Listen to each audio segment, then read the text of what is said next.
World English Bible, John 12.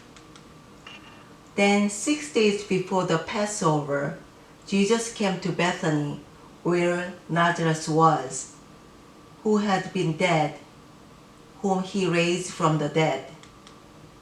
So they made him a supper there. Martha served, but Lazarus was one of those who sat at the table with him. Therefore Mary took a pound of ointment of pure nard, very precious, and anointed Jesus' feet, and wiped his feet with her hair. The house was filled with the fragrance of the ointment.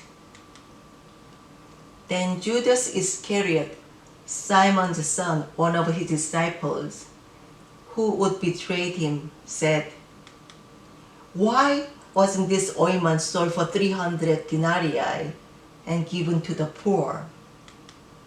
Now he said this not because he cared for the poor, but because he was a thief, and having the money box, used to steal what was put into it. But Jesus said, "Leave her alone. She has kept this for the day of my burial.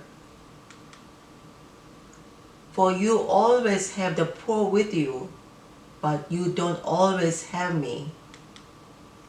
A large crowd, therefore, of the Jews learned that he was there, and they came not for Jesus' sake only, but that they might see Lazarus also, whom he had raised from the dead.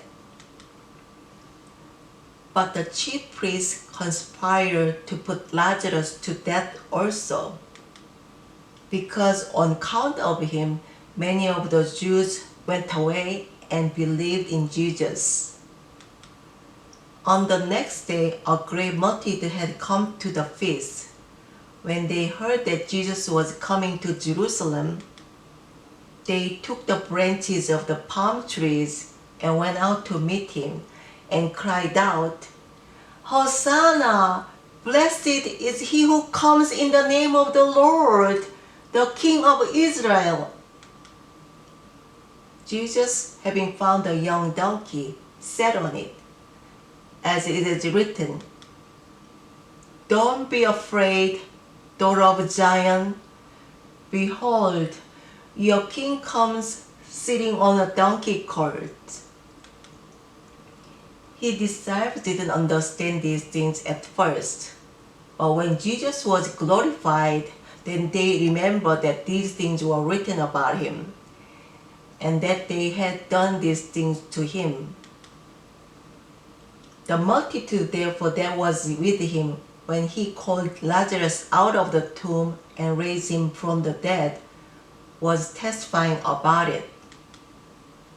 For this cause also the multitude went and met him, because they heard that he had done this sign.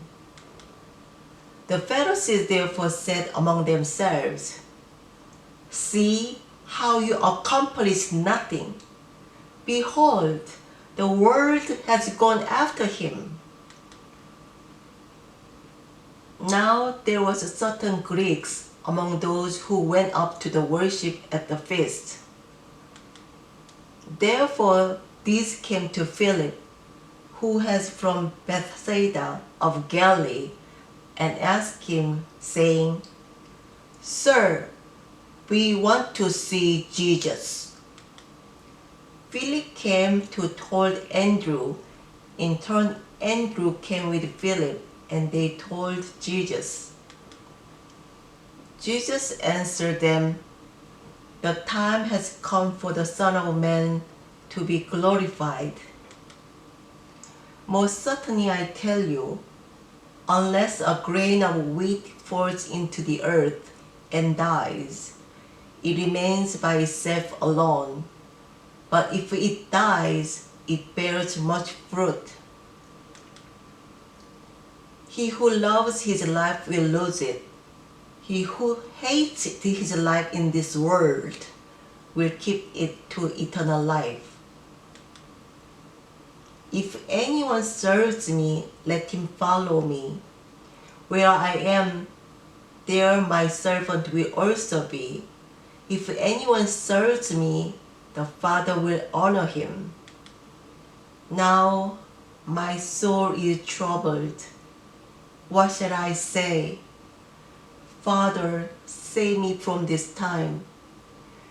But I came to this time for this cause. Father, glorify your name. Then a voice came out of the sky, saying, I have both glorified it and will glorify it again.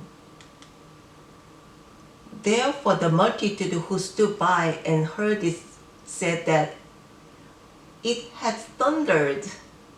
Others said, an angel has spoken to him. Jesus answered, this voice hasn't come for my sake, but for your sakes. Now is the judgment of this world. Now the prince of this world will be cast out. And I, if I am lifted up from the earth, will draw all people to myself. But he said this, signifying by what kind of death he should die.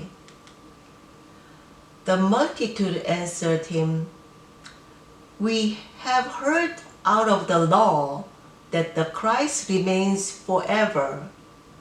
How do you say the Son of Man must be lifted up? Who is this Son of Man? Jesus therefore said to them, yet a little while the light is with you. Walk while you have the light, that darkness doesn't overtake you. He who works in the darkness doesn't know where he is going. While you have the light, believe in the light, that you may become children of light. Jesus said these things, and he departed and hid himself from them. But though he had done so much signs before them, yet they didn't believe in him. That the word of Isaiah the prophet might be fulfilled, which he spoke, Lord, who has believed our report? To whom has the arm of the Lord been revealed? For this cause they couldn't believe, for Isaiah said again, he has blinded their eyes, and he hardened their heart, lest they should see with their eyes and perceive with their heart, and would turn, and I would heal them. Isaiah said these things when he saw his glory and spoke of him. Nevertheless, even many of the rulers believed in him, but because of the Pharisees, they didn't confess it, so that they wouldn't be put out of the synagogue. For they loved man's praise more than God's praise. Jesus cried out and said, whoever believes in me believes not in me, but in whom who sent me. He who sees me sees him who sent me. I have come as a light into the world, that whoever believes in me may not remain in the darkness. If anyone listens to my saying and doesn't believe, I don't judge him, for I came not to judge the world, but to save the world. He who rejects me and doesn't receive my sayings has one who judges him. The word that I spoke will judge him in the last day. For I spoke not from myself, but the Father who sent me gave me a commandment, what I should say and what I should speak. I know that his commandment is eternal life. The things therefore which I speak, even as the Father has said to me, so I speak.